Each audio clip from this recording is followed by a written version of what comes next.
Então, boa tarde a todos e todas. Estamos aqui dando início à nossa segunda reunião do grupo de estudos organizado pela Rede Camaco e aberta à comunidade.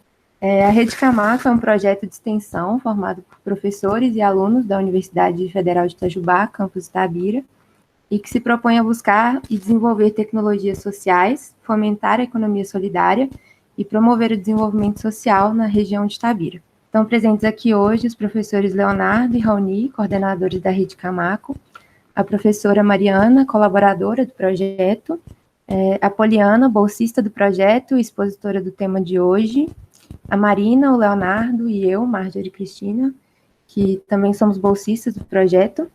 E a nossa temática de hoje é a economia solidária. E a gente vai trabalhar com 2 textos base, que são a economia solidária versus a economia capitalista, do Paul Singer, e o estado da arte da produção científica em economia solidária, do Daniel Calbino Ribeiro.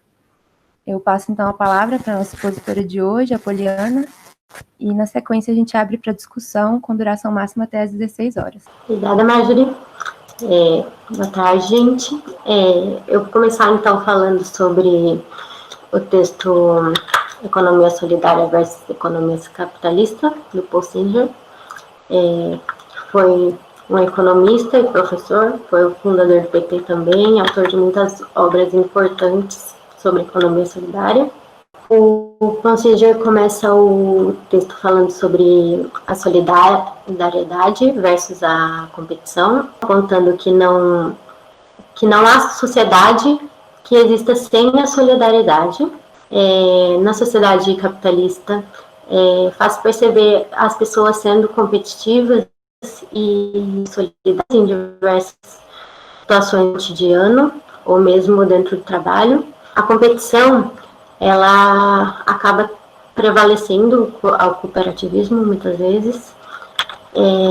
Entre empresas e consumidores, é preciso existir o livre comércio e oferta e procura de trabalho, oferta e procura em equilíbrio, mas a concentração de capital na mão de poucos acaba indo contra essa ideia, e isso é consequência da competição.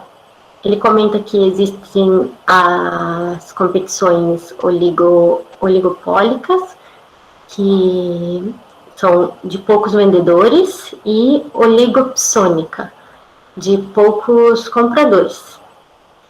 E, para a opinião dele, a competição é destrutiva, porque entre os vendedores vence quem conquista os consumidores com menor preço e maior qualidade de produtos, fazendo os outros vendedores serem eliminados do mercado.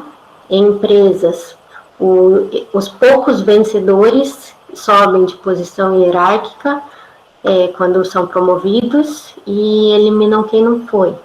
Os ricos têm há muito tempo competindo para praticar solidariedade, e é mais presente na vida dos pobres, que tem empatia natural, ele fala, pelo próximo, pelo seu vizinho, pelo seu parente. As pessoas da igreja se colocam muito no lugar do outro. Tem a criação de ONGs, projetos sociais. Os tipos de organizações solidárias são as cooperativas. As cooperativas de produção, muitas vezes elas são provenientes de empresas que estavam prestes a falir e foram assumidas por seus antigos trabalhadores, tornando uma empresa autogestionária por eles. Também podem surgir, a partir das cooperativas de consumo, em relação ao poder do comércio varejista, ele acaba estimulando a relação entre o cooperativismo de produção e de consumo, e as cooperativas de comercialização vêm de pequenos agricultores, pequenos artesãos, pequenos produtores que vendiam antes os seus produtos para as empresas capitalistas e acabam sendo prejudicados.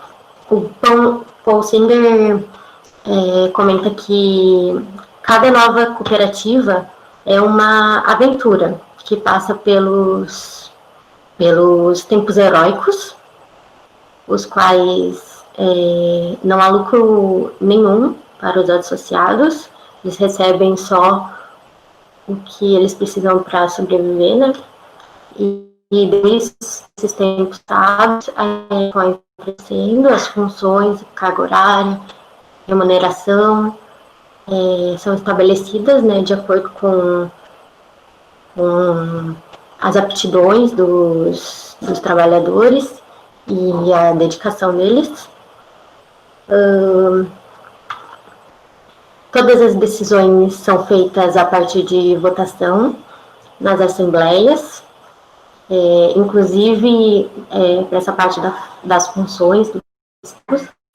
Nas cooperativas, os trabalhadores do topo da pirâmide recebem um salário maior, pirâmide salarial, porém com pouca diferença dos de baixo da pirâmide, comparado com as empresas capitalistas.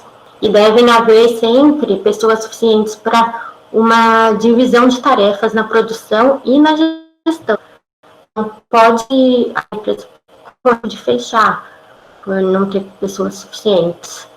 E as organizações solidárias costumam reinvestir os lucros no crescimento da empresa, gerando trabalho, ou de outras cooperativas do mesmo ramo ou complementares, podendo também se associar a elas, formando conglomerados. Agora, um pouco sobre o segundo texto, Estado da Arte da Produção Científica em Economia Solidária, de Daniel Calbino Pinheiro, que ele é doutor em administração e professor adjunto na UFSJ de Sete Lagoas. No primeiro tópico, a introdução, ele começa o texto contando um pouco da história do surgimento da economia solidária, pois o objetivo do trabalho é fazer uma revisão da literatura na área de administração ligadas a organizações solidárias, porém existe pouca literatura ainda sobre o assunto, porque a economia solidária precisa de modos de gestão diferentes das empresas tradicionais. Há uma ausência de técnicas e de ferramentas que fazem as organizações de importar as metodologias do setor privado mercantil, e o que pode atrapalhar essas empresas de atingir os seus objetivos. O segundo tópico é uma breve discussão da gestão na economia solidária, que aborda a eficiência econômica, que é o que o capitalismo é, só que e como a economia solidária pode relativizar e questionar a lógica dessa eficiência. Na economia solidária, a geração de trabalho e de renda se dá em vários tipos diferentes de organização, e por isso, um modelo pronto de gestão não é o essencial.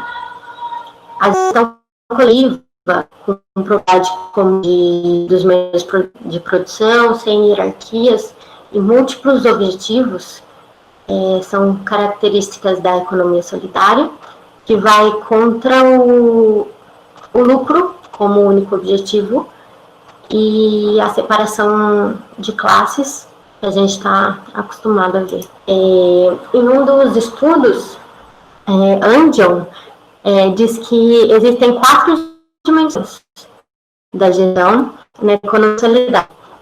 A social, que cuida da interação entre os indivíduos, a econômica, que cuida das finanças, a ecológica, que cuida da relação com o meio ambiente, e a organizacional e técnica, que cuida do funcionamento da empresa e dos impactos sobre os trabalhadores. E é nessa que tem a maior na área de administração.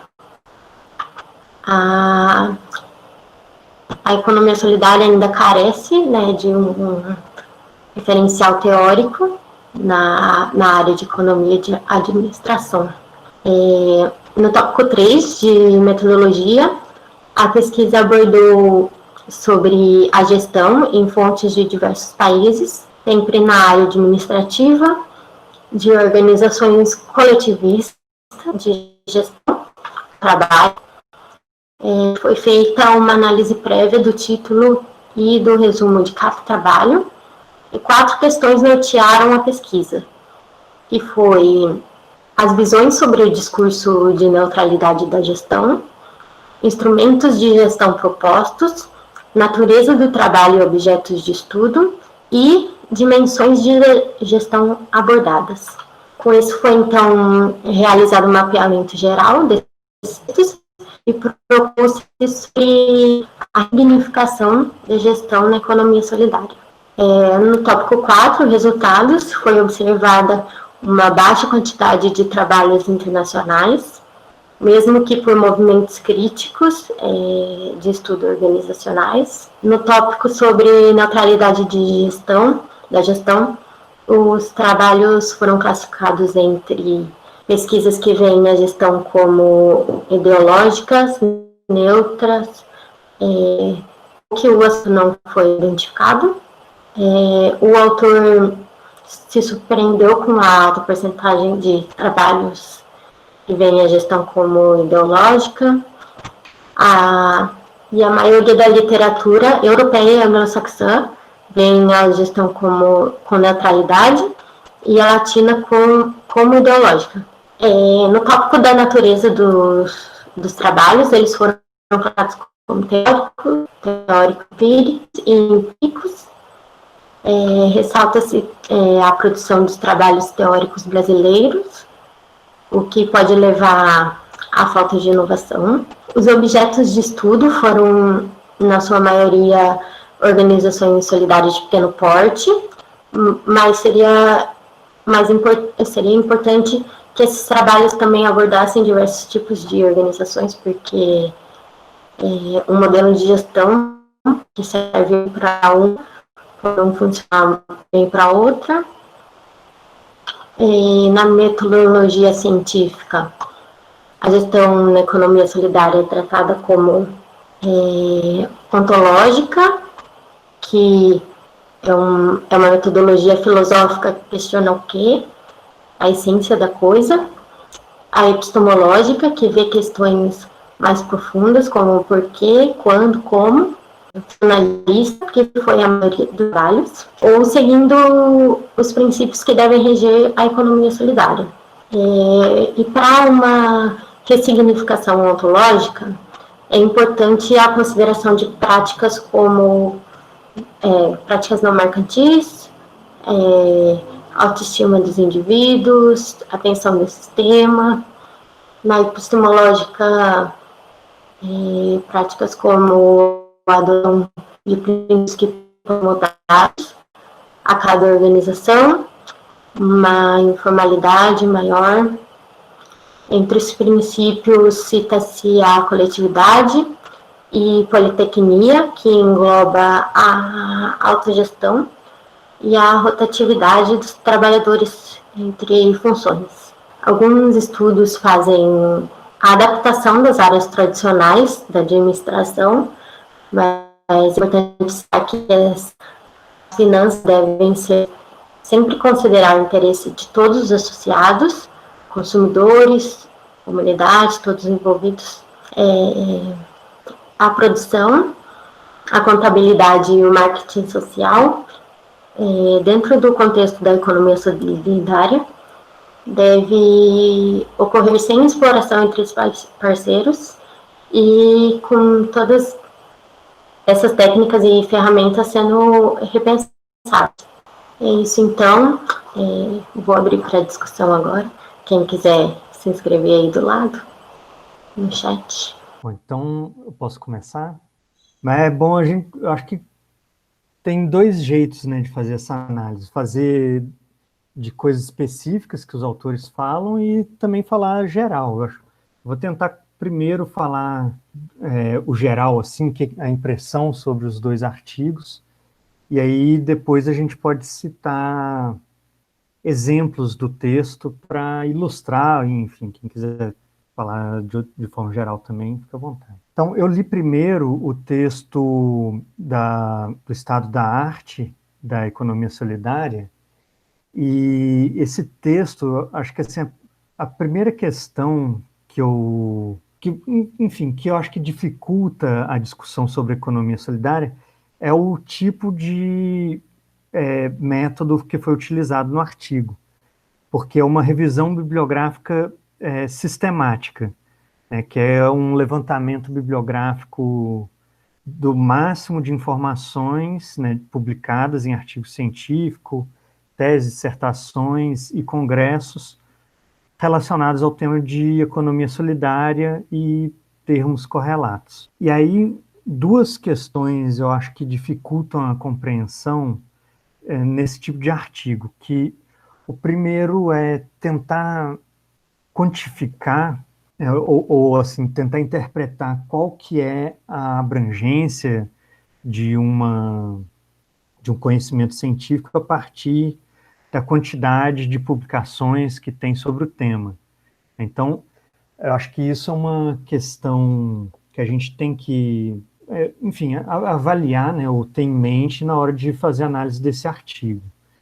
E aí uma outra questão, que é consequência dessa primeira, é o fato de que uma análise sistemática sobre um termo tão abrangente quanto a economia solidária acaba gerando um artigo no formato de mosaico, né? Então, nos resultados, ele coloca várias técnicas, né? Uma discussão sobre várias técnicas, na verdade, ele divide, como a Polly falou, né? Fala das técnicas, aí fala de questões organizacionais maiores e de questões ontológicas, né? Epistemológicas.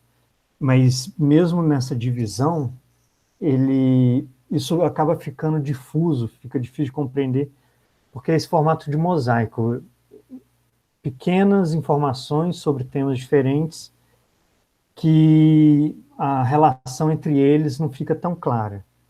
Então, enfim, questões de fundo aí sobre o artigo para a gente pensar ele. E aí, uma coisa que nesse primeiro artigo do Estado da Arte me chamou a atenção, uma das coisas é o seguinte, essa constatação de que a produção científica está na América Latina sobre economia solidária, sendo que o próprio artigo fala que alguns dos conceitos eles têm origem europeia, né, em países na França, na Inglaterra, enfim.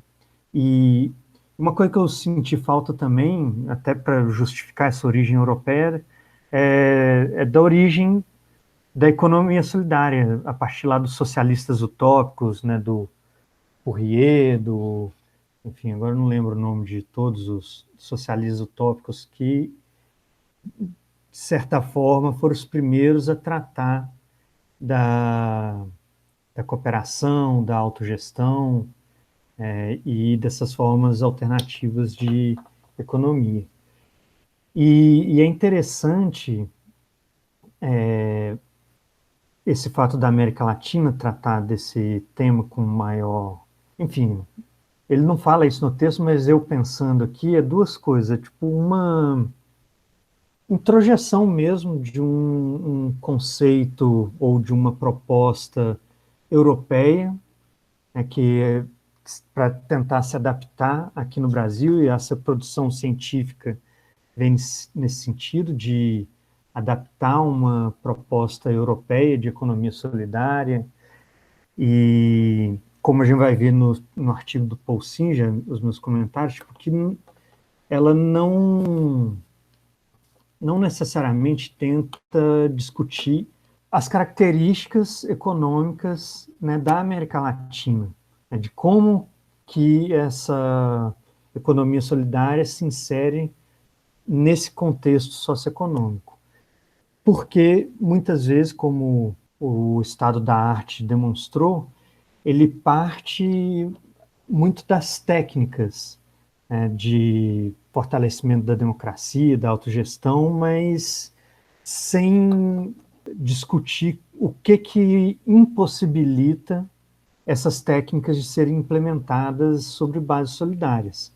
E aí eles falam que quem poderia discutir isso seriam esses artigos ontológicos, né, que discutem o que o Paul Singer vai falar no artigo dele, se a solidariedade é naturalmente humana ou não, enfim. Acho que essas discussões mais filosóficas caminham nessa direção, mas mesmo assim, enfim, eu não conheço os artigos, né? Só li a compilação, né, do estado da arte, mas não sei se eles entram nessa característica socioeconômica da América Latina. E aí, por fim, eu acho que a grande contribuição desse artigo do estado da arte é essa discussão sobre a falácia, né, da neutralidade das técnicas gerenciais e até mesmo da ciência. Então, ele fala, a gente, quando produz uma técnica, a gente parte de algum ponto. Né? Existe um interesse por trás. Então, o uso dessa técnica tem que entender de onde vem, né, quem produziu ela.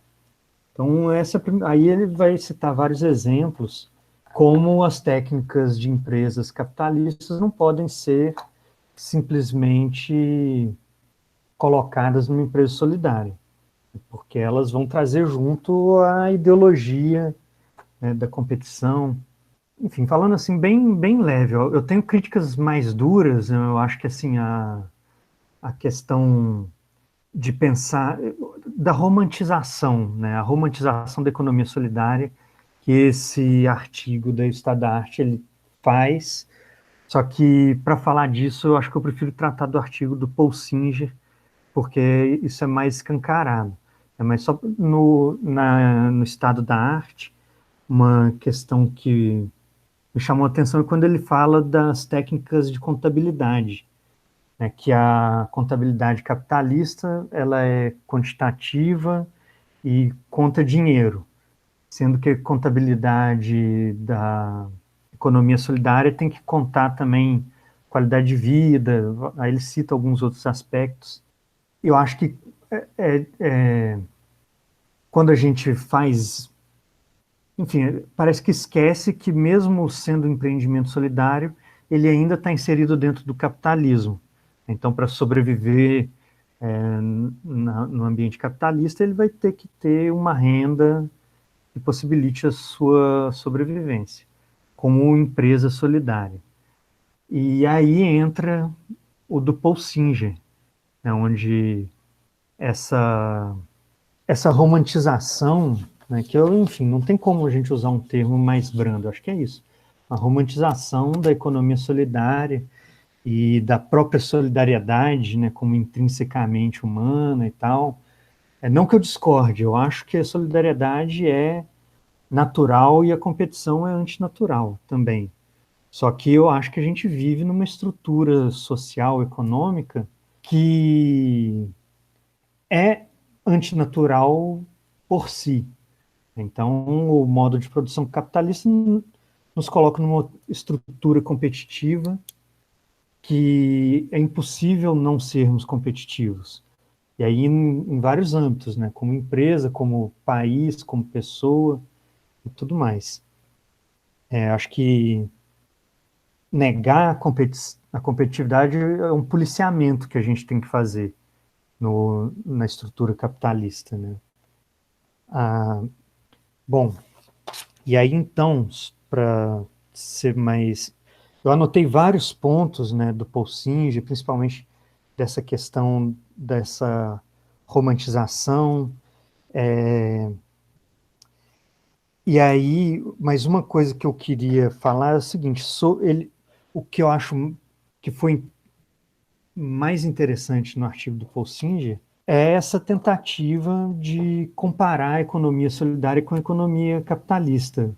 O estado da arte ele mostrava só técnicas da economia solidária, enquanto o Paul Singer ele vai para uma questão mais conceitual e mais profunda, né, que é de tentar comparar, relacionar, analisar dois elementos, né, economia capitalista e economia solidária. Pegando aqui minhas anotações, bom, eu acho que, primeiro, eu acho que esse artigo dele é um artigo, acho que valeria a pena a gente também tentar descobrir onde que ele foi publicado, né, porque às vezes ele tem um objetivo específico. Ele pode ter sido com esse objetivo mesmo, de ser mais motivacional, mais panfletário, mais de inflamar, assim, e eu acho que valeria entender melhor de onde que vem.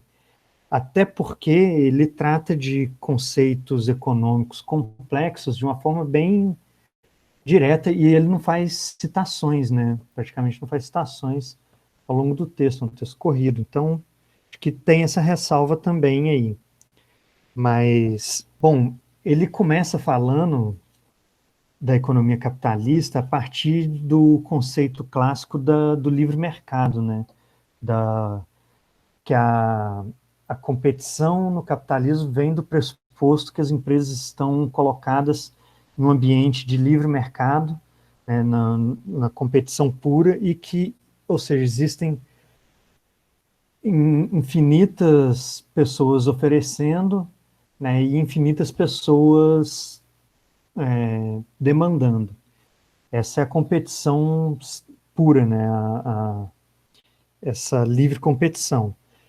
E aí acho que uma coisa que é muito colocada no senso comum, mas que nunca aconteceu, é tratar como existiu uma livre competição em algum momento da história humana e ela passou a ser oligopolizada ou oligopseniconizada, né? Tipo, não sei se é isso que fala, passou a ter oligopólios e oligopsênios, né? E que a Polly explicou, que é o oligopólio, concentração de vendedores, e o oligopsênio, concentração de compradores.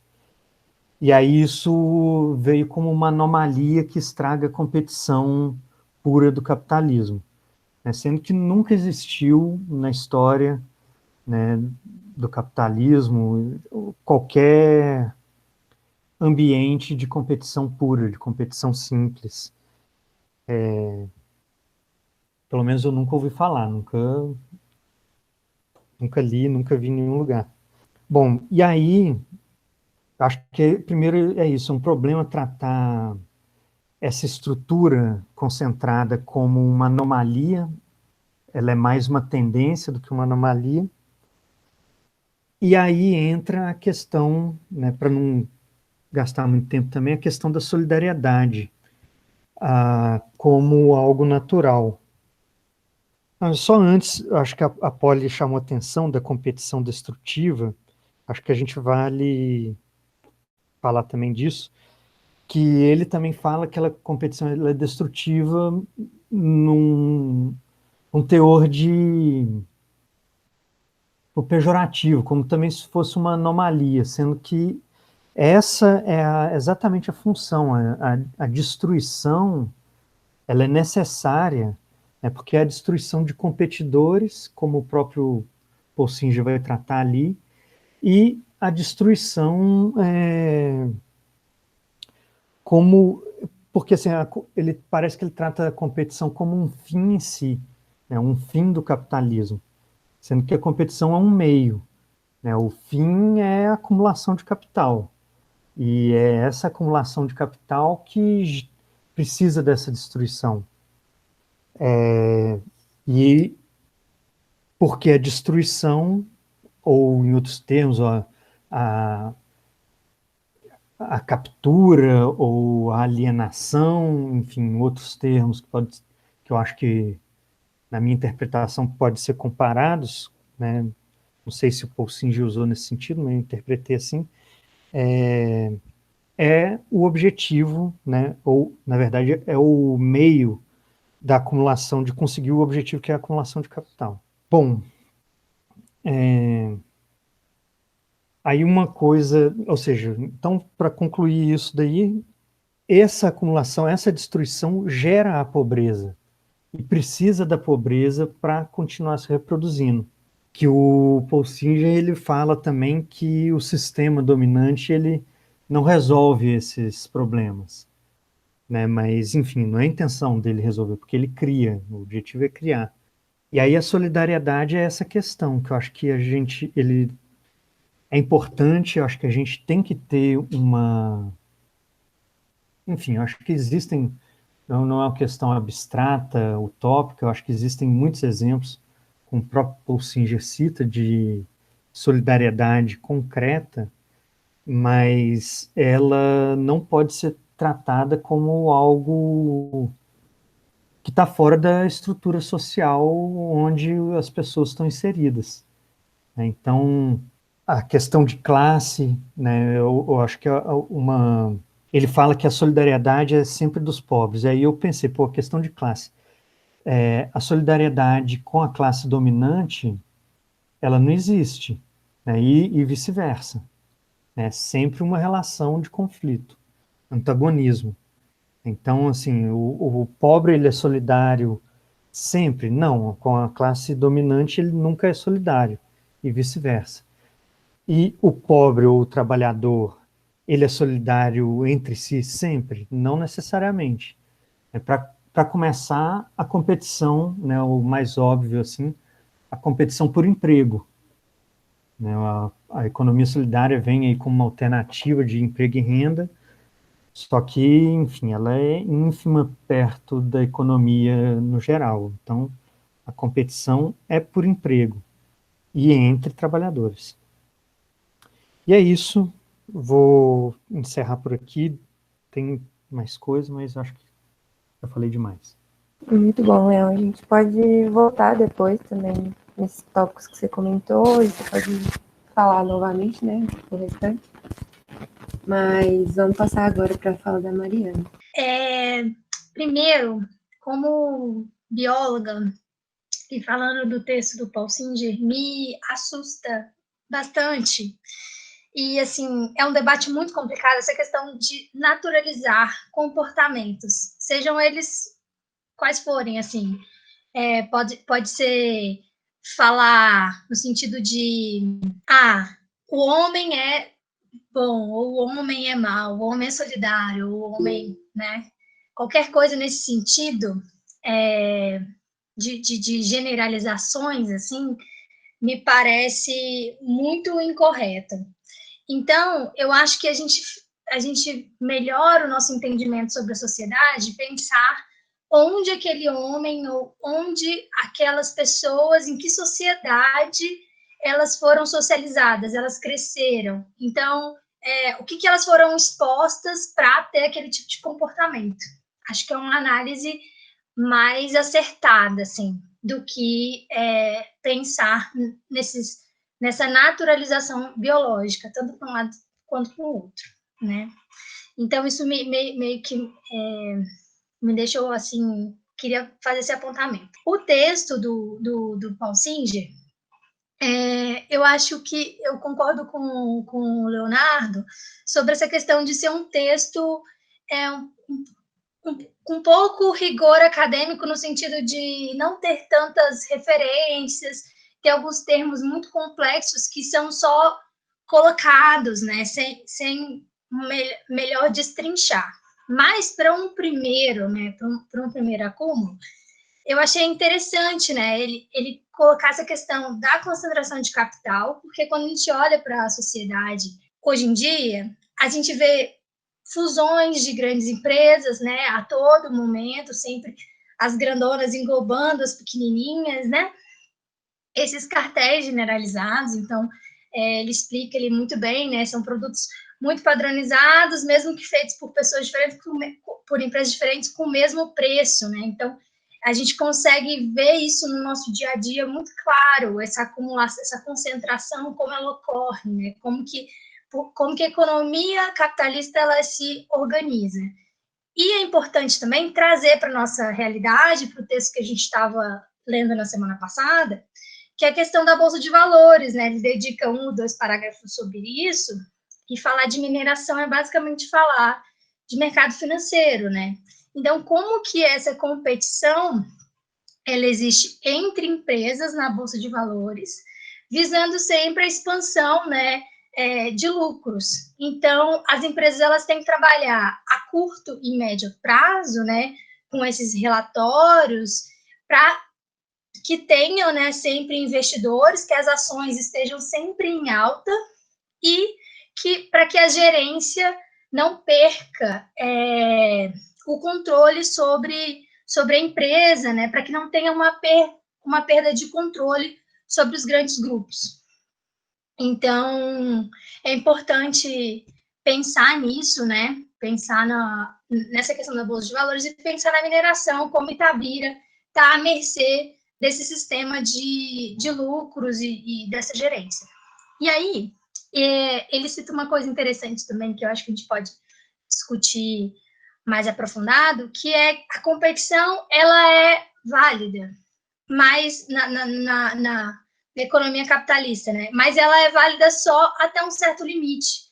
Tem um limite que ela entra em contradição, que é a própria destruição, né? A autodestruição da própria organização ali, que promove essa competição.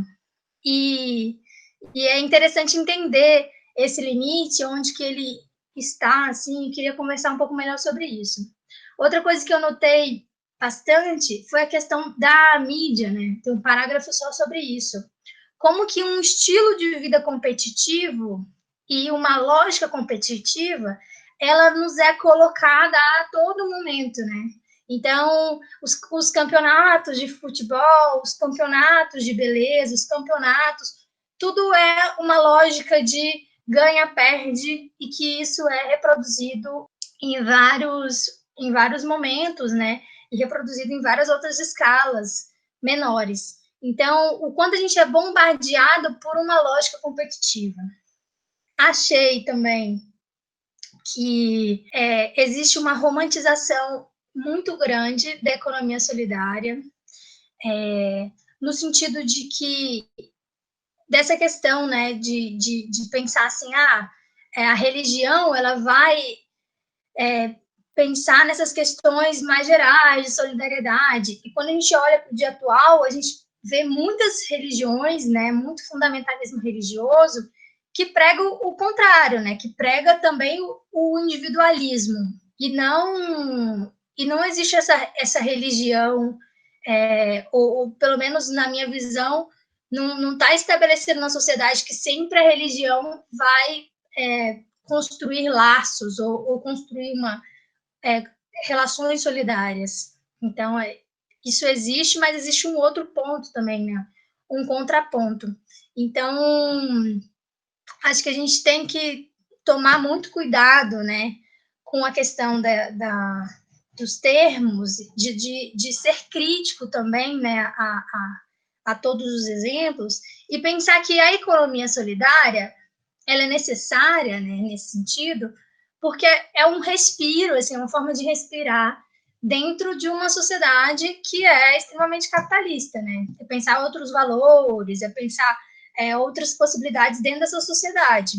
Mas ela tem que ser um meio do caminho, né? Para a gente conseguir realmente transformar a sociedade. Ela por si só, ela sozinha ela não consegue, né? Sem realmente modificar o sistema econômico. Então, não sei se eu fui muito compreendida, mas é um dos pontos que eu queria colocar para a gente aprofundar um pouco melhor, né? E eu acho que é isso. Eu acho que o outro artigo do Estado da Arte, né, é um artigo que eu concordo com o Léo também, bem mosaico, bem colocando várias questões, mas sem um aprofundamento, assim, e pensar, né, tem como uma economia solidária ela não ser política, né? Então, assim, tem como trazer uma neutralidade para essas questões, né, de mudança de estrutura? Então, porque esse mito da neutralidade dentro da ciência, ele se fortalece, né, a todo momento e a gente não pensa realmente nessa perspectiva, né? De onde surgem as teorias, de onde elas começam, né? E para quê? Em que sentido? Então, é um pouco disso que eu queria jogar e conversar com vocês. Obrigada. Obrigada, Mariana. Vou passar a palavra para o Raoni, que acabou de se inscrever aqui. Pode falar, Raoni. Então, só fazer alguns complementos mesmo, em relação às falas do Léo e da Mari. Esse artigo do Paul Singer, eu não sei a versão que foi para vocês, mas é um artigo de uma revista chamada Sociedade e Estado, que é uma revista de sociologia da Universidade de Brasília, e um artigo publicado em 2001. Então, um artigo que já tem 20 anos. Eu acho que essa contextualização é importante para a gente entender em que contexto, né, em que situação que o Paul Singer escreveu esse artigo, né. O fato dele realmente ser um artigo que a gente vê ele bastante de maneira, talvez um artigo bem descritivo, onde ele está tentando, que traz lógicas fundamentais, mas ao mesmo tempo, mais ou menos já conhecidas, né, dessa estrutura, eu acho que me parece que é no sentido de mostrar mesmo, no momento em que o Brasil pouco conhecia o que era economia solidária, 20 anos atrás, e que ele estava ali tentando dar as primeiras bases teóricas para isso, talvez nesse sentido nem tenha de onde ele tirar referência também, porque achar artigo científico hoje, esse outro artigo do Daniel Calbino, né, é de 2016, então 15 anos depois, onde ele faz essa revisão sistemática para tentar encontrar na literatura o que existe a respeito. E ele já não acha muita coisa, né? Acha pouca coisa. Quando isso começou lá nos anos 2000, não tinha quase nada mesmo, foi um pouquinho antes do Paul Singer entrar para a secretaria, enfim, esses 20 anos aí da onda neoliberal que o Brasil estava vivendo nesse momento, então acho que isso tudo contextualiza bem esse texto aí.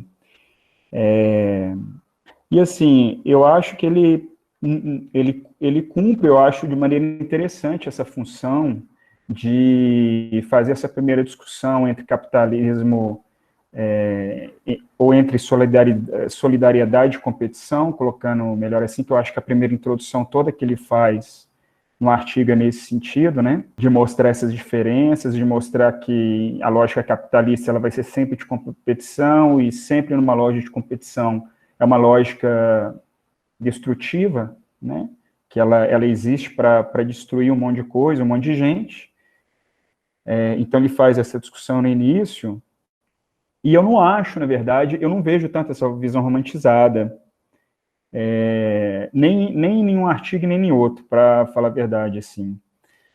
Porque eu acho que, pelo menos o entendimento que eu tenho quando eu leio esse artigo do Paul Singer aí, é que ele coloca de maneira bem objetiva que o capital destrói e que ele gera um tanto de pobreza, então ele já faz essa discussão das próprias contradições do capitalismo no início, quer dizer, o capitalismo existe para concentrar a renda e gerar pobreza. Isso é uma contradição que é inerente. E a outra é essa, que eu acho que é legal, eu achei interessante na hora que eu li isso no texto, que seja de tanto tempo, e ele fala e hoje está mais real do que nunca, que é essa contradição de ser uma lógica de competição, mas uma lógica que, ao mesmo tempo, cria um discurso de colaboração, um discurso meio superficial, meio falso e tal, mas é um discurso de colaboração total. E essa linguagem foi só se aperfeiçoando ao longo dos anos, né? Cada vez mais. Hoje a gente fala de time, fala que um tem que ajudar o outro, fala do colaborador da empresa e tal, mas ele já faz essa crítica nesse texto dele lá do início dos anos 2000, que a gestão das empresas é feita muitas vezes para um ajudar o outro, mas essa ajuda ela vai encontrar uma barreira na medida em que eles estão, no fundo, ali todo mundo disputando entre si. E aí, eu acho, inclusive, que essa discussão que o Paul Singer faz de aonde que está a solidariedade e como que ela se manifesta, eu acho que, e como a gente às vezes tem uma tendência, também a dizer assim, o pobre vai ser mais solidário. E ele fala, realmente, o pobre é mais solidário, mas eu não senti no texto nenhuma romantização, pelo contrário. Eu acho que ele até fala o seguinte, ó, o pobre ele é solidário porque... Eu estou tentando achar no texto aqui essa parte. Aqui, ó. Ele fala, o pobre é solidário porque é a solidariedade que vai substituir os seguros faltantes que outras classes sociais têm. Então, eles têm que ser solidários, se eles quiserem sobreviver. Então, nesse sentido... E aí, para ele, a maneira em que a solidariedade se concretiza são através, e isso vai se desenvolvendo ao longo do tempo, das sociedades, das cooperativas, né? E aí faz toda essa discussão aí também que, enfim, por mais que esse sistema seja um sistema de sobrevivência e de resistência, então eu senti um pouco isso também, né, que eles não têm outra maneira a não ser se organizar e trabalhar de maneira solidária e cooperada. Isso aí não é uma opção, isso é uma falta de opção. Eles fazem isso porque eles precisam sobreviver, mas fazem isso também porque eles resistem a esse sistema de desigualdade, concentração de renda e tal. E aí, eu acho que tem duas questões que me levantam assim nesse texto, que ficam duas questões no ar, eu acho. Uma é essa discussão de classe, que eu acho que ela deu uma avançada nos últimos anos, né? O que é classe social? E é engraçado que o outro texto também faz isso. Ele cita o Paul Singer, o texto do Calbino, e acho que cita uma vez só ou duas, e quando ele cita quando a maneira em que o Paul Singer defende classe social, que ele explicita a classe social como sendo as diferenças de classe, cada classe em relação às posses que elas têm, né? Então, a geração de riqueza é dividida por classe, e se a gente pega, por exemplo, o Gessé de Souza, a discussão dele é outra, ele critica, inclusive, esse tipo de raciocínio de classe, né? E ele fala que, para a gente entender, por exemplo, a classe média, no Brasil, a posse não é determinante, mesmo porque tem um monte de gente achando que é rico e é pobre.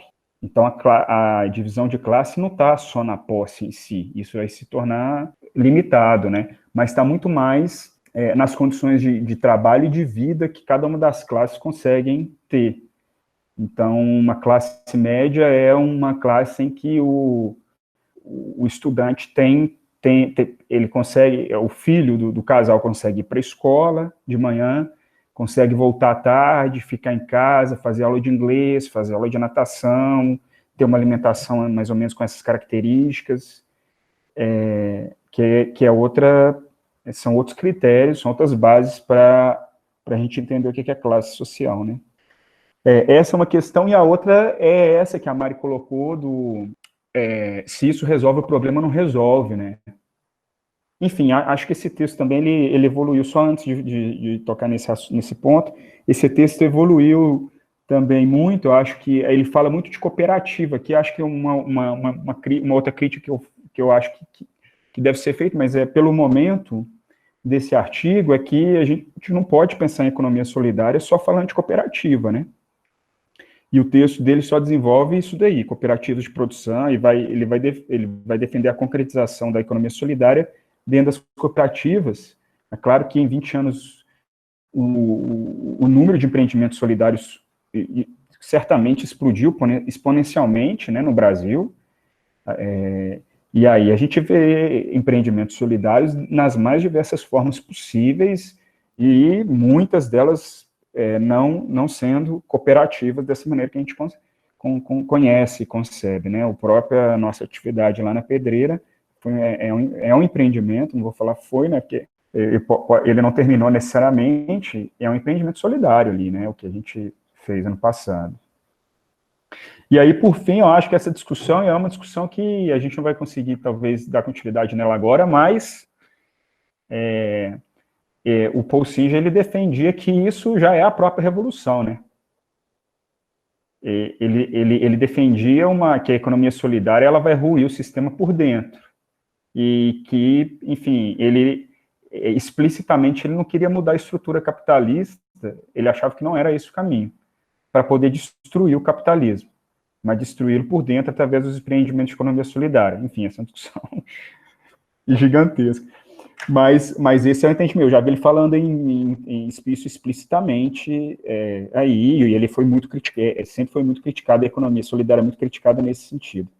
E só para, assim, falar rapidamente do segundo artigo do Daniel Calbino, eu não vejo ele assim, eu acho que todo artigo de revisão sistemática, ele vai cair nessa cilada de não conseguir aprofundar muita coisa e de tocar superficialmente nos pontos. Eu acho que isso é um limite do próprio método em si. E não acho que isso tira também o valor e a legitimidade do método, porque é uma maneira... acho que ele não se posiciona nesse artigo, então não acho que ele romantiza assim, a economia solidária, porque acho que ele permanece neutro, e no final dos resultados ele está falando assim, ó, esse artigo falou isso, esse artigo fala isso, esse outro fala isso, mas não é um posicionamento, não vejo como posicionamento do autor em relação a esses assuntos, mas como posicionamento dos resultados que ele teve da revisão sistemática que ele fez. Então, ele mantém uma neutralidade aí no meu modo de entender, né? Mas, evidentemente, nada nesse mundo é neutro. Ele tem ali um posicionamento por trás que ele está querendo defender a economia solidária, está criticando a ausência de assunto, de artigo científico nela, e está falando, nós estamos precisando estudar mais e publicar mais a respeito de economia solidária. E com essa superficialidade que esse tipo de método acaba trazendo, né? Concordo com o Léo, que eu acho que um grande lance dessa discussão, desse artigo, é quando ele questiona os sistemas de gestão que defendem uma suposta neutralidade, ele traz lá a administração e traz um conceito, até que eu esqueci qual que da administração, enfim, que a concepção do paradigma funcionalista da administração, que defende uma neutralidade como sendo a gestão uma abordagem técnica, e no fundo ele fala, não é assim, porque toda a gestão tem um posicionamento político, e isso aí tem que ser encontrado, tem que ser avaliado, né? E acho interessante que ele faz, então, os artigos, então, nos resultados, eles falam, não, a gestão é um posicionamento político, toda gestão, e para a gente entender a gestão, a gente precisa entender, aí ele começa a apontar o que os artigos trazem, né? A gente precisa entender da subjetividade, a gente precisa entender das interações do corpo de gestão com os governos, com os terceiros, com as ONGs, com os movimentos sociais, com os sindicatos, com os coletivos que estão em volta. A gente tem que entender a relação de poder que existe dentro das organizações, a gente tem que entender a autoridade e a responsabilidade do coletivo, e aí vem trazendo algumas ferramentas, né? Então, a politecnia lá, a rotatividade, etc., para ilustrar isso daí. Acho que talvez valesse a pena, talvez, uma discussão, e também como uma crítica, para poder encerrar minha fala também, desse artigo, é o seguinte, a gente fala-se muito dessa questão do fato de... isso é inerente, né, o fato disso estar sob a lógica do capital, todo empreendimento solidário está sob a lógica de um capital, então ele vai ser limitado por si só, nesse sentido, porque e muitas vezes a gente vê isso, e vê exemplos de empreendimentos solidários que acabam por causa disso, porque no início é uma lógica solidária, mas depois se torna uma lógica de competição, e a coisa perde o sentido, ou acaba, ou se transforma em alguma outra coisa, mas talvez valha a discussão no sentido inverso também, de como, até que ponto que seria possível entender hoje as organizações clássicas, tradicionais, que destroem os trabalhadores em todos os sentidos, destrói a saúde mental, destrói fisicamente, gera acidente de trabalho, gera depressão, e como que essas lógicas de um empreendimento solidário podem existir, se aqui tem alguma condição delas existirem dentro dessas lógicas tradicionais, e quais que seriam enfim, a possibilidade disso existir e até onde isso poderia chegar. Passo a palavra. Obrigada, Raoni. Enquanto o pessoal, os outros bolsistas se inscrevem ali, eu queria fazer um comentário também, mais um questionamento, porque durante o texto inteiro sobre o Paul Singer, e um pouco também no segundo texto, eles falam muito sobre as empresas e associações de economia solidária sendo formadas por causa de algum tipo de necessidade, ou uma crise econômica, ou então uma situação de pobreza extrema em que os trabalhadores precisam se organizar de uma outra forma. E assim, nesses dois textos, né, eu vi bem focado nisso. Eu queria saber se vocês têm conhecimento de algum tipo de associação ou empresa de empreendimento de economia solidária que tenha sido formado num outro contexto que não seja isso de necessidade, que seja um contexto de ver a economia solidária como uma alternativa melhor do que a economia capitalista, né? E de migrar para esse outro tipo de sistema sem passar por uma necessidade antes disso. Não sei se eu me fiz clara, mas eu fiquei bem intrigada assim, nesses dois textos tratarem muito da situação de necessidade, ou então de um despejo, uma demissão em massa em indústria.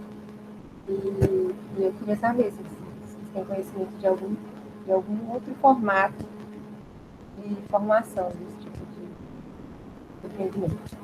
E a Marina se inscreveu, então eu vou passar a palavra para ela agora. Obrigada, Marjorie. Achei muito interessante essa colocação.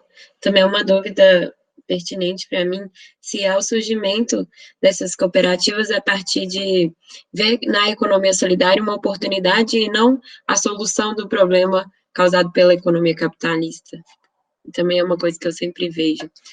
Mas eu queria falar sobre essa solidariedade entre os pobres, porque eu acredito que a solidariedade possa ser um mecanismo de sobrevivência desenvolvido a partir da realidade deles, né, de uma empatia, igual no texto cita, da empatia pelo necessitado, que é uma realidade do conjunto, que a partir do momento que eles veem que a empatia causa a solidariedade e ela tem um retorno em si para o grupo, uma vez que a economia solidária causa um retorno em conjunto, isso possa ser não só um mecanismo de sobrevivência, mas também um mecanismo desenvolvido em conjuntura, como fala lá de religião. A religião pode ter pregado, né, que ele cita, não importa se os pobres são religiosos, porque a solidariedade funciona para eles, ou se a religião os leva a essa conduta. Em ambos a gente tem o mesmo resultado, independente da posição de ser um mecanismo de troca beneficiária ou de troca pensando no individualismo. Entende essa colocação? Que eu fiquei um pouco... Por ser um mecanismo só de sobrevivência, seria uma solidariedade individualista. E eu não acredito que seja colocação. Eu também não vi que ele colocou muita opinião, mas talvez seja um erro os tipos de artigo que ele tenha levantado. Talvez eu vi que ele fez um levantamento de artigos mais voltados para que tinham mais artigos de uma certa área específica, que era da administração. E o artigo do Paul Singer, ele não parece ser ele como o Raoni falou também, não é um artigo feito por uma revista de administração, por uma revista de sociologia. Eu gostei dos levantamentos do Paul Singer, apesar do que o Léo falou sobre não ter muitas citações científicas. Eu acho que é um artigo meio... Eu não sei dizer que tipo de caráter é esse, se é um caráter filosófico, né? No sentido de você tentar buscar escrever sobre a realidade que você está vendo. E muitas das coisas que eu vi no artigo do Paul Singer, eu consegui criar relações com a realidade. Assim. Quando ele falou dos monopólios e como isso atrapalha a sociedade, eu lembrei imediatamente do nosso grupo de estudos anterior, sobre o que aconteceu sobre o que acontece na cidade de Itabira com a Vale, e como esse monopólio dificulta até as outras empresas que não tem nem a ver com a Vale de chegarem na cidade, porque a mão de obra toda fica para a Vale, né, digamos. Eu fiz alguns levantamentos também, não sei se vão ser tão pertinentes. Eu tendo sempre a pensar muito com o que está acontecendo agora, tentando fazer uma relação com o que está acontecendo agora. E eu coloquei que hoje a gente tem um forte, o neoliberalismo, ele está ficando cada vez mais forte na nossa sociedade. Eu tenho essa visão devido ao o governo que a gente tem atualmente.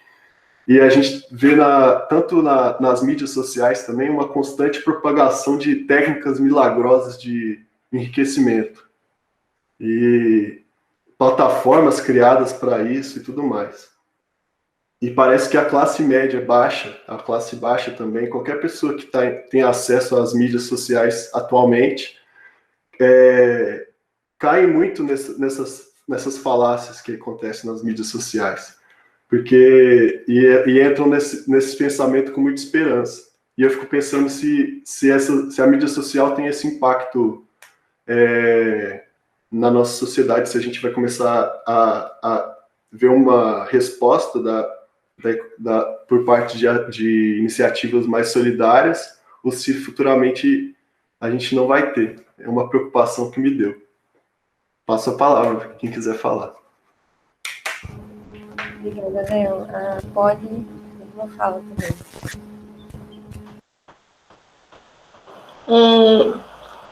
Então, eu achei interessante sobre esse modo romantizado que vocês viram, né? Os artes eu não tinha associado muito. Não sei se é porque, não sei. Os artigos que eu li sobre economia solidária, eles tratavam de um modo parecido. Né? É isso. Eu também, no primeiro momento, assim, eu não tinha pensado que era um romantismo exagerado, assim. Só na hora que o Léo comentou. E eu acho que tem a ver também porque os materiais que a gente tinha estudado anteriormente também eram do Paul Singer, né? Alguns também eram do Paul Singer. Então, talvez seja a forma dele se expressar, assim, que a gente já tinha feito se acostumado e nem percebendo essa romantização excessiva, né? Mas nos outros materiais dele realmente tinha muito mais referências de outros textos, explicação de termo técnico, e esse aqui não tem nenhuma referência, acho que tem uma nota só, sobre um outro texto. E, assim, realmente, pensando depois, ele parece um pouco mais romantizado, mais utópico do que os outros, que, na minha impressão, levavam um pouco mais para a realidade e coisas mais palpáveis, assim. Mas o segundo texto, que compila vários outros textos, né, eu acredito que ele demonstrou a opinião dele, sim, assim, em certos aspectos. Eu acho que foi de um jeito bem sutil, mas, na minha opinião, pelo menos deu para perceber bastante o lado que ele estava com quais artigos ele concordava mais, com quais ele discordava. Vou abrir a fala para o Léo agora, que acabou de se inscrever. Pode falar, Léo. Essa competição tá em tudo, tá aí a gente competindo. Quem que fica de colado do romantismo ou não romântico?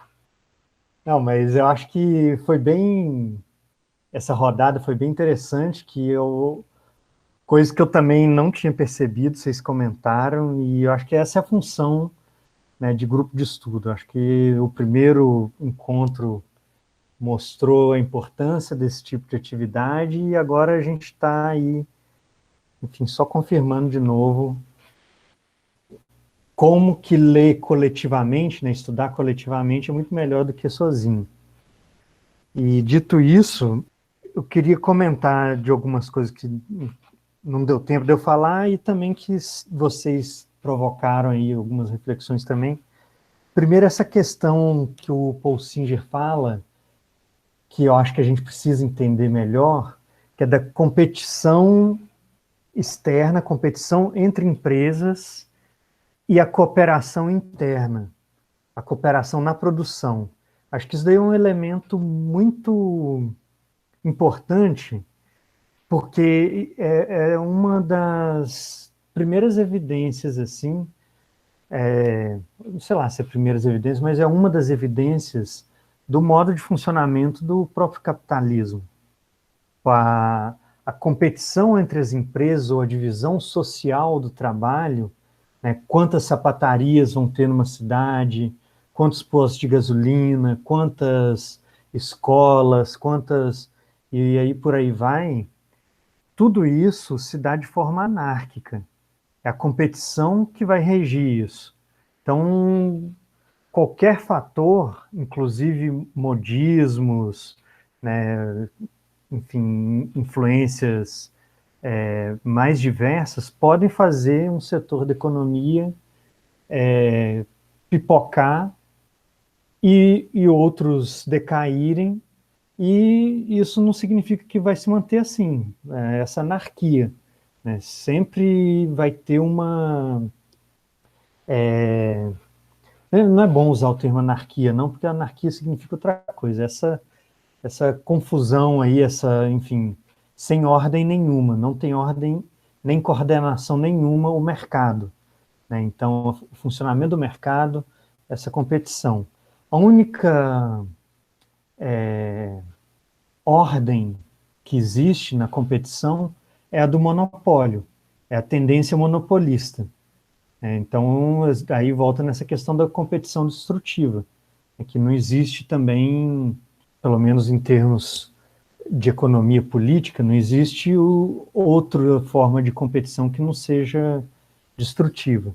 Aí eu não sei, depois a Mari pode falar aí na biologia e tal, pode ter que ser que tem, mas na economia política acho é um consenso. Existe essa teoria do senso comum também, vocês já devem ter ouvido falar, que é como é que é o termo? Vícios privados, benefícios públicos. Quando você luta pelo seu, toda a sociedade ganha, porque está todo mundo lutando pelo seu. Então, uma questão do senso comum, que é da meritocracia, do individualismo, enfim, é uma base de...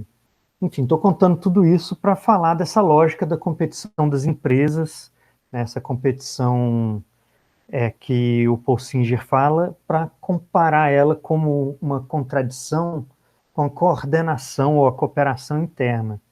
E aí isso é uma questão clara, tipo, em qualquer forma de divisão do trabalho, de organização do trabalho.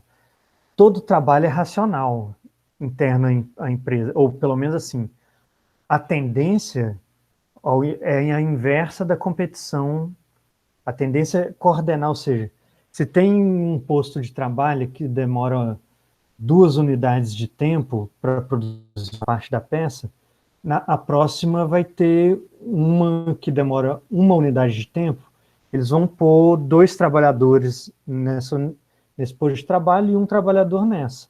Ou seja, para ser o mais coordenado possível e o fluxo ser o mais fluido, né? Enfim, o processo ser o mais contínuo possível. E aí, nas teorias administrativas, tem todos esses aspectos mais sutis que o Raoni citou aí, do chamar trabalhador de colaborador, chamar, enfim, de sua equipe, o líder, né? Fiscal de turma, chamar de líder, e por aí vai, esses neologismos tudo aí, empresarial. Então, acho que... E aí eu estou contando tudo isso para falar que eu não sei se isso é uma contradição, eu acho que essa é uma... Enfim, é o modo de funcionamento. A cooperação interna nas empresas, de maneira alguma, ela influencia de forma antagônica, contraditória, a competição externa. Tipo, não tem, enfim, uma relação assim contraditória. E aí a contradição existe, que aí tem um caráter concreto, nada romântico, né, no que o Paul Singer fala da solidariedade do pobre, sobre esse caráter de resistência. A solidariedade, ela sempre vai ser uma resistência. Então, esse exemplo, esse trecho lido pelo Raoni na fala dele, a necessidade leva à solidariedade, enfim, nas minhas palavras aqui, não lembro o trecho exatamente, mas é isso, é questão de sobrevivência. O capitalismo, ele não tem limites na exploração do trabalho. Se o trabalhador adoecer, se ele morrer, enfim, ele substitui por outro, e aí a gente está vendo as legislações trabalhistas indo por água abaixo, é isso, cada vez vai ser mais fácil substituir um trabalhador como um rolamento de um carro que é substituído com o uso. Uma peça que se rompe e não dá para usar mais. E bora, não tem nenhuma empatia, solidariedade, enfim, é uma questão bem objetiva de exploração. E aí eu queria falar sobre isso, pensar na exploração, voltar nessa questão da América Latina e, enfim, da realidade no geral. A economia solidária, os empreendimentos, uma coisa que eu concordo com o Paul Singer é quando ele faz a crítica aos defensores da economia solidária que falam que os empreendimentos solidários têm que ficar pequenos. Ele fala, não, eles têm que se associar e têm que crescer, porque é a única forma que eles têm de competir com as empresas capitalistas. Por quê? Porque as empresas, né, ou, enfim, os empreendimentos solidários, eles estão num sanduíche. De um lado, eles têm os oligopólios dos fornecedores de matéria-prima, e do outro lado ele tem os oligopólios dos compradores do que eles estão produzindo ali. E aí a grande questão é que é uma crítica, eu vou falar um palavrão aqui, uma crítica marxista à economia solidária, é que o valor gerado pelo trabalho dos empreendimentos solidários, né, se na empresa capitalista esse valor gerado ele é aliciado, né, enfim, ele é alienado do trabalhador e o capitalista se apropria dele, no empreendimento solidário acontece a mesma coisa. Só que quem vai capturar é esses dois, é os oligopólios e os oligopsônios, que vão achatar a taxa de lucro dessas empresas solidárias, e aí é uma observação importante, empresa solidária não é taxa de lucro, é renda. Então o que eles estão fazendo? Eles estão achatando o salário dos trabalhadores que estão na empresa solidária. Não é o lucro, é o salário, é o que eles usam para sobreviver, né? Eles não compram jatinho, quem trabalha em empresa solidária. Então, ou então, pior ainda, é o salário e a capacidade de reinvestir no empreendimento solidário. É porque o Paul Singer, ele começa, a primeira frase dele é falando do progresso técnico. Ou seja, o grande trunfo do capitalismo é o progresso técnico. A grande questão que o capitalismo permite, né, uma vez superado, é que a gente aprendeu a dominar a ciência, né, o método científico, a desenvolver as forças produtivas e a gente consegue fazer com que uma máquina produza tudo que a gente precisa e a gente tenha que trabalhar 1 hora de trabalho por mês, 1 hora de trabalho por ano, né? Se a gente for pensar a quantidade de pessoas que existe no mundo e a tecnologia mais de ponta que existe no mundo, né, tipo a robótica automatizada e tal, sei lá quantos bilhões de habitantes, acho que 1 horinha por ano seria o suficiente para produzir tudo que a gente precisa, ou menos. Enfim, é um chute aqui exagerado, mas para ilustrar. E só para terminar, então, enfim, a questão da Marjorie aí, eu acho que muito interessante essa pergunta, né? Os dois artigos falaram que a economia nasce da crise, e aí, enfim, eu não vou saber te falar se tem algum empreendimento que não nasce da crise, eu pelo menos nunca ouvi falar, mas uma coisa que me remeteu é sobre uma crítica que existe também às ONGs. Elas precisam da pobreza para sobreviver. Essas ONGs que têm trabalho social, a ideia delas não é superar a pobreza, acabar com a pobreza. É gerir a pobreza, gerir a barbárie, né? Uma gestão da barbárie ali, porque é o nicho de mercado delas, né? Tipo, é a pobreza. Então, a economia solidária, ela não estou falando que a economia solidária tem essa função. Eu acho que assim a economia solidária, para não dizer que não falei das flores, ela tem uma função muito importante de apontar nessa sociedade destrutiva que uma utopia é possível.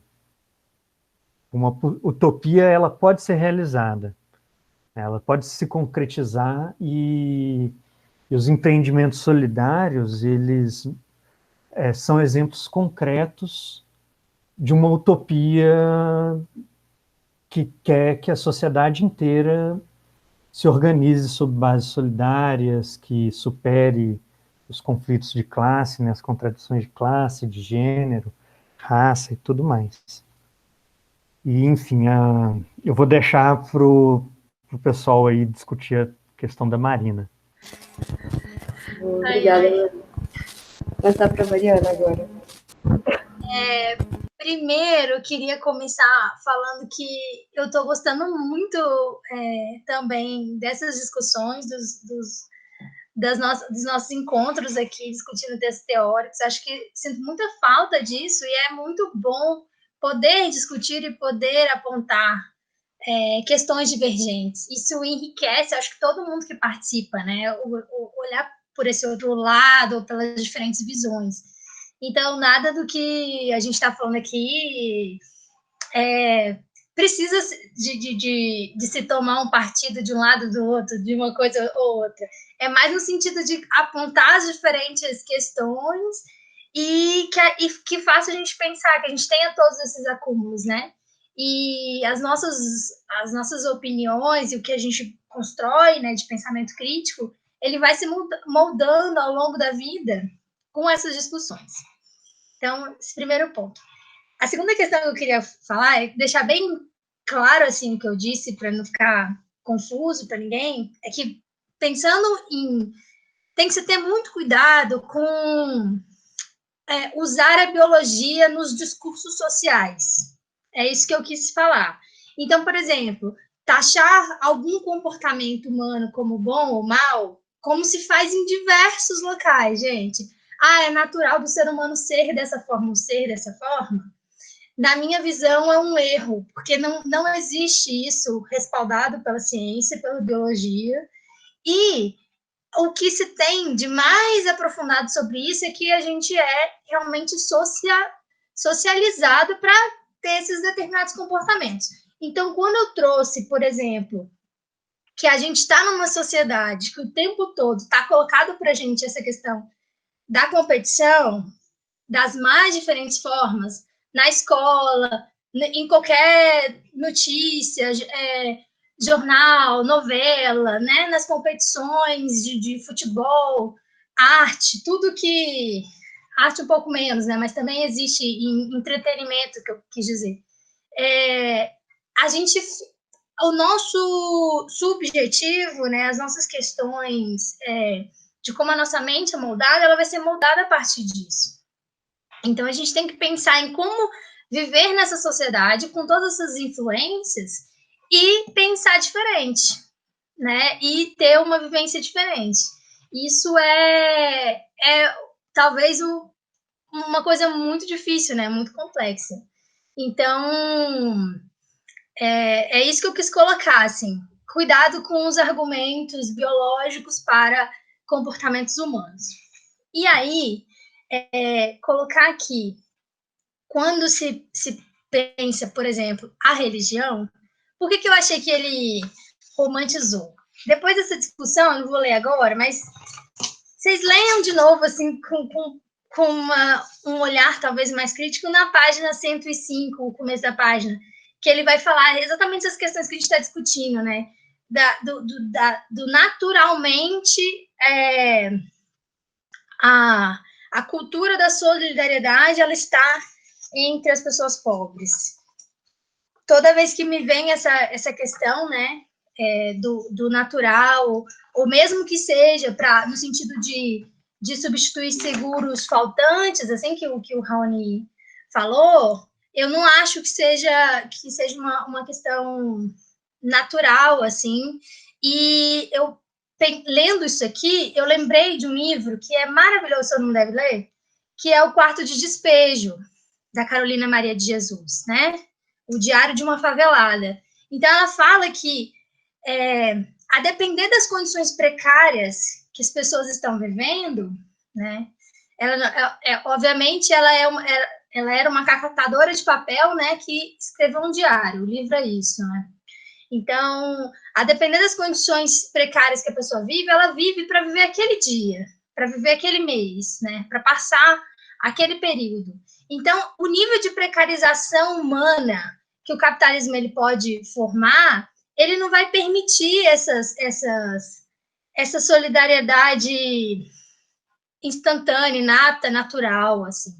Então, a depender das crises econômicas, o que já aconteceu várias vezes, né, que a crise é uma coisa iminente do capital, ele vive, né, tendo essas crises, né, pelo próprio sistema, e precarizando cada vez mais as pessoas, esses sentimentos de solidariedade, eles não vão acontecer, né, a depender dessa precarização.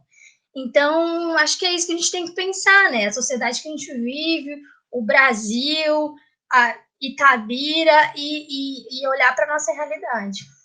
A questão de raciocínio de classe, que o Raoni falou, vocês me podem, se eu estiver falando muito também, eu acho importante a gente definir classe, né, que as definições de classe, elas podem variar a depender da temática que você olha classe, porque classe, para o Marx, né, a classe para a sociologia, é a classe trabalhadora, a classe burguesa, né, quem trabalha, quem vende a sua força de trabalho e quem extrai, né, mais-valia, lucro, a partir da força de trabalho das outras pessoas, né, quem detém os meios de produção. Então, classe, são esses dois tipos de classe. Quando você vai para a economia, e aí tem uma confusão, que é um pouco proposital, talvez, né, aí as pessoas começam a usar classe média, classe baixa, classe alta, aí o IBGE usa classe A, D, C, E, para até gerar uma confusão das pessoas não se entenderem também enquanto pertencentes à classe trabalhadora, né? Pessoas que precisam trabalhar, senão não comem. Então, eu acho importante ter essas diferentes visões de classe muito bem definidas na nossa mente para a gente conversar, mas eu entendo a visão aqui, né? E outra coisa que eu queria comentar é sobre como a lógica, isso é abordado em várias questões, né? Como a lógica das empresas é de curto e médio prazo, essa lógica de lucros, de triênio e tal, acaba que os investimentos de longo prazo, eles são feitos pelo Estado, né? Eles são custeados pelo Estado. E aí, gera também, e com esse crescente de neoliberalismo, né, e de precarização das instituições públicas, né, de desmonte, você impossibilita o Estado de pensar esses investimentos a longo prazo, né, você tira as possibilidades de industrialização, as possibilidades de crescimento, mais pensando em como as coisas são tão perfeitas e redondinhas nesse sistema liberal que ele vai sempre ampliar os lucros e precarizar os trabalhadores, né? Pensando no micro e no macro. Eu acho que é isso, assim. Acho que eu gostei muito da contextualização que a Raoni fez, de ter escrito há 20 anos atrás. Acho que a configuração era outra, assim, né, da sociedade. E eu fico pensando muito que a gente tem que ser crítico com essas novas religiões, né, que cresceram baseadas num neoliberalismo, assim, numa ideia individualista atual, que eu acho que nem as religiões de antes nem de agora estão reproduzindo essa lógica solidária, essa lógica cooperativa. Eu, pelo menos, não vejo isso, assim. Então, acho que a gente tem que olhar a sociedade com um olhar crítico. Olhar qualquer produção com um olhar crítico. É isso. Muito bom, Mariana. O Raoni se inscreveu, vou passar a palavra para ele, e aí a partir de agora a gente limita a 5 minutinhos, então acho que vão ter mais 3 falas, talvez. Eu vou tentar ser bem rapidinho mesmo, só pegar alguns pontos aqui, talvez mais específicos.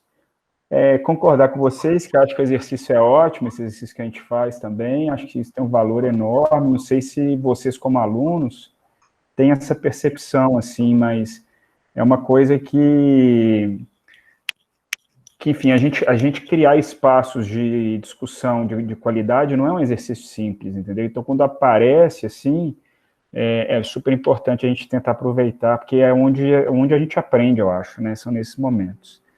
E acho que a gente aprende também pela contradição, né? Pela discordância e tal. Acho que isso é fundamental. A gente vive um Brasil, nossa sociedade, essa sociedadezinha nossa é foda, né? É hipócrita pra caramba, e até para discordar a gente passa pano nas coisas, não sabe falar não direito, né? O brasileiro é o homem cordial, né? E a mulher cordial, que tá sempre dando beijo no rosto, gente boa, mas que no fundo, enfim, a gente tem isso historicamente, eu acho, e isso se ilustra muito, eu acho, nessas situações onde as pessoas se ofendem por discordar umas das outras e tudo mais. Então, eu acho que a discordância ela é bastante saudável.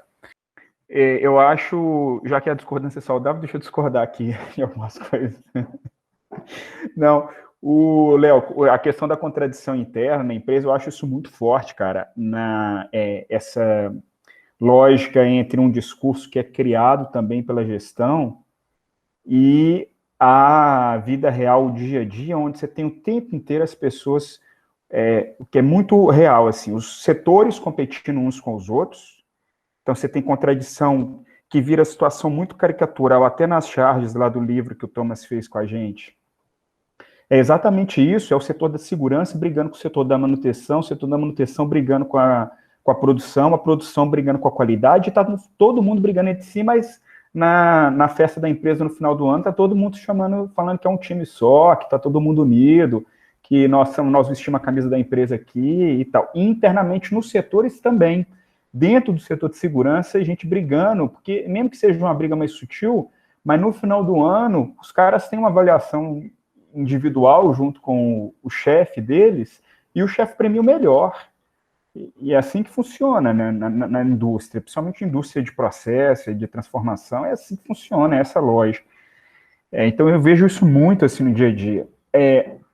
Eu acho muito legal essa questão do comportamento que a Mari coloca, porque também é uma realidade que eu vejo muito nas empresas, muito no mundo do trabalho. Isso é muito presente, né? A gente escuta muito, por exemplo, principalmente quando vai conversar com um gestor, o gestor usa muito o seguinte argumento: aqui as pessoas são assim, aqui a cultura aqui é essa. Então, se naturaliza o negócio, superficializa de uma maneira, e você explica o comportamento de todo mundo, não sei onde que eles explicam, né? Não tem critério nenhum de fundo, de base. Mas aqui é assim. Então, essa questão é muito forte do comportamento, né? Acho que é super importante, apesar das críticas, os 2 artigos a gente viu até vários erros de português, né? Tem umas coisas meio estranhas, né? Não sei, tem umas palavras juntas, provavelmente formatação e tal. Não sei quais são os critérios, eu não conheço nenhuma das 2 revistas, nem essa Administração Pública e Gestão Social, nem a outra. Mas eu acho importante que a gente, que tem um trabalho, valoriza muito a extensão, valoriza a prática, e valoriza movimento social e a organização dos movimentos sociais de uma maneira geral, que a gente saiba ocupar esses espaços que a gente não ocupa, que são os espaços da ciência tradicional, acadêmica, de artigo científico em periódico e tal. Então, por mais que tenha vários problemas, os artigos, e principalmente esse segundo, eu acho super importante esse tipo de pesquisa, onde ele, em 2016, faz uma revisão sistemática para falar o que existe de artigo desse na literatura, e mostra, tem muito poucos que a gente encontra isso, o sistema, quando a gente encontra a palavra autogestão como critério de inclusão na busca, está querendo dizer outra coisa, não quer dizer autogestão, então eu acho que esse é um desafio nosso também, de saber ocupar esses espaços onde a ciência tradicional domina e que não aparecem os resultados do nosso trabalho de maneira teórica, onde a gente não consegue teorizar as coisas que a gente faz, né? Tem muito resultado claro, prático, em relação às comunidades que a gente interfere, mas a gente não consegue tirar coisa disso e ocupar esses outros espaços aí. E, por fim, em relação aos exemplos, acho que tem vários exemplos, viu? Não um exemplo que a Marjorie coloca, que eu acho que tem a ver muito também com uma questão que eu coloquei, que é como que a gente pode inverter a lógica e utilizar essas lógicas, inverter o sentido, usar as lógicas da gestão solidária dentro de uma gestão tradicional.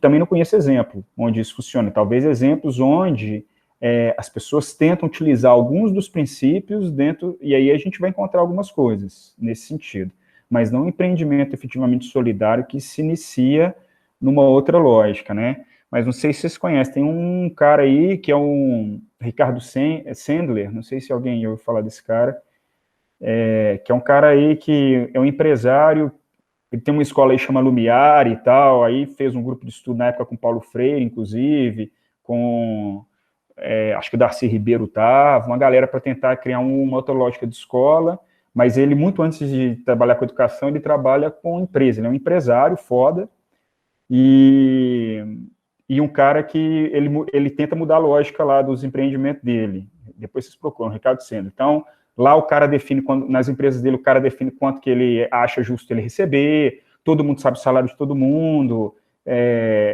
ele já foi demitido lá dos empreendimentos dele, mesmo sendo... Enfim, tem umas lógicas, então algumas coisas assim, talvez, tá?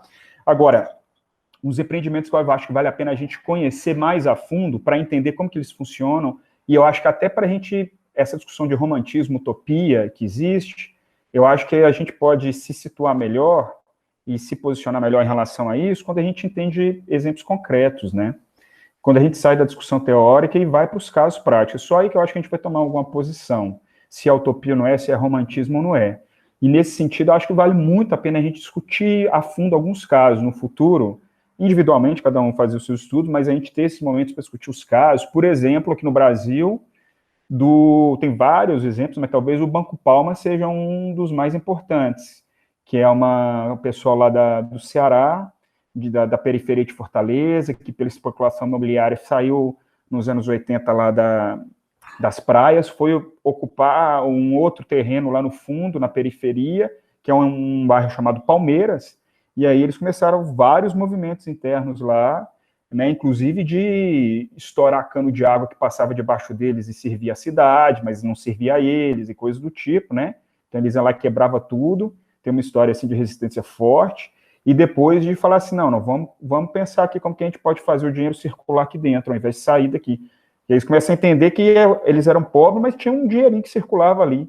Então, mas ele que circulava não, que era gerado ali por eles, mas que saía, não circulava lá dentro. Então, como é que nós vamos fazer esse dinheiro circular aqui dentro? E assim começou, tem mais de 20 anos, criar um banco próprio, criar uma moeda própria, hoje tem um aplicativo, nem usam moeda, é uma moeda virtual, então eu vou na mercearia comprar pão, e aí eu vou e coloco no crédito dele, e tiro do meu crédito, e assim que funciona. Então eu acho que vale a pena estudar isso. E um outro exemplo é o da Secocesola, que é um exemplo, não é do Brasil, mas vou falar um palavrão do tipo que o Léo falou, é da Venezuela. É o exemplo da Venezuela, que deu certo, tem mais de 20 anos, porque a história deles é maravilhosa, que os caras começaram também em uma comunidade carente, falando assim, o pessoal, nossos pais estão morrendo, pai, avô, irmão, tio está morrendo, e a gente não tem onde enterrar esse pessoal. Então, vamos inventar um sistema aqui, cooperativo, que a gente possa conseguir enterrar os nossos entes queridos. E aí eles começaram com uma funerária. E aí, a partir disso, tem 20 anos, e aí da funerária virou uma empresa de transporte, eles entraram junto com a prefeitura lá, e hoje é um sistema de agricultura familiar orgânica, e as maiores feiras da Venezuela são feitas pelo Secocesola. Tá bom, parei. Bacana, Raoni. Gostei muito de ouvir essas experiências, vai ser muito bom se a gente puder estudar mesmo algumas outras coisas na prática, né? Como é que funciona. E aí, para encerrar, que a gente já está acabando, eu vou abrir para o Léo dessa última fala aí, que eu acho que vai amarrar muito bem tudo, né? Falar sobre o contexto de Tabira. Então, pode fazer o encerramento, né? Não sei, é porque já é até as 4 horas, né? Por isso que é o encerramento. Mas, enfim, se alguém quiser fazer mais algum comentário, vou ser rápido. É só o que eu lembrei que a gente está aqui, hoje é dia 28 de agosto de 2020, como vai ficar gravado, deixa eu falar para entender o contexto. Então, a gente está há poucos meses de eleições municipais e, enfim, naturalmente, os candidatos apresentam programas políticos, né, de desenvolvimento econômico, inclusive, e eu acho que a gente precisa fazer um exercício aqui, não é todo mundo de Tabira, tá? Cada um, inclusive de outros estados, né? Tipo São Paulo aí, a Poli. Então, a gente fazer um exercício de ver o que esses candidatos nas nossas cidades estão propondo de desenvolvimento, como forma, modelo de desenvolvimento econômico para a cidade, porque é um carro-chefe de qualquer campanha eleitoral, é geração de emprego, geração de renda, não só em nível municipal, mas estadual e federal. Então, acho que a gente tem que começar a pensar qual é o modelo de desenvolvimento que está sendo proposto como política pública. Tipo, o que o Estado incentiva como modelo de desenvolvimento e pensar em quão longe ou quão perto não só para escolher o candidato, eu estou pensando mais no candidato eleito, enfim, num governo eleito, qual política pública que é implementada para desenvolvimento econômico. E aí o caso de Tabira, que a gente estudou na semana passada, para dar uma retomada nele, o artigo ele conclui, né, que é um artigo que tratou de alternativas econômicas, da Carolina Magalhães e do Bruno Milanês, alternativas econômicas para dependência à exploração do minério de ferro em Tabira. E o que ele conclui, né, o artigo, é que o município de Tabira ele sempre volta para uma política voltada à minério-dependência, né, e aí ele cita o exemplo das altas dos preços das commodities. Quando o preço da commodity aumenta a arrecadação, pelos impostos e também pela renda que gera, e qualquer forma de alternativa de desenvolvimento é abandonada porque o fluxo de dinheiro é muito grande. Então, a vontade política é muito baixa para sair dessa fonte tão, apesar de imediatista, né? São os ciclos das commodities, então eles são bem curtos, mas mesmo assim existe uma ilusão de que esse desenvolvimento econômico com base nas multinacionais e, no caso do Brasil, da exploração de minério, exploração de cana, exploração de soja, exploração de algodão, enfim, de gado, de commodities em geral, pode gerar qualquer desenvolvimento que seja que leve o Brasil a um outro patamar, sendo que no fim sempre aprofunda essa situação.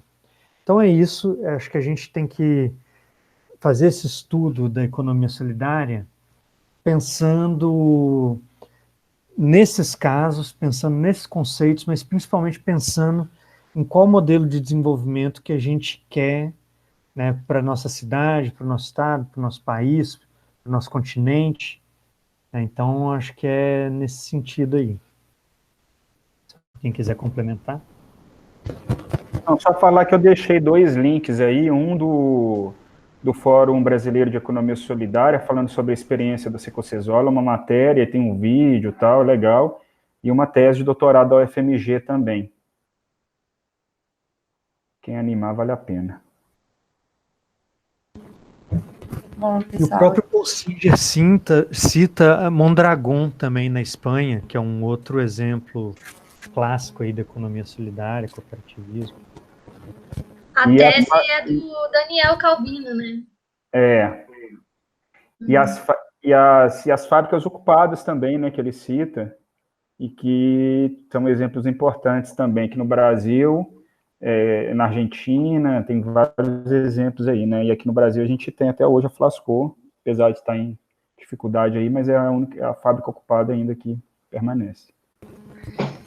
Alguém tem mais algum comentário, alguma fala para a gente encerrar?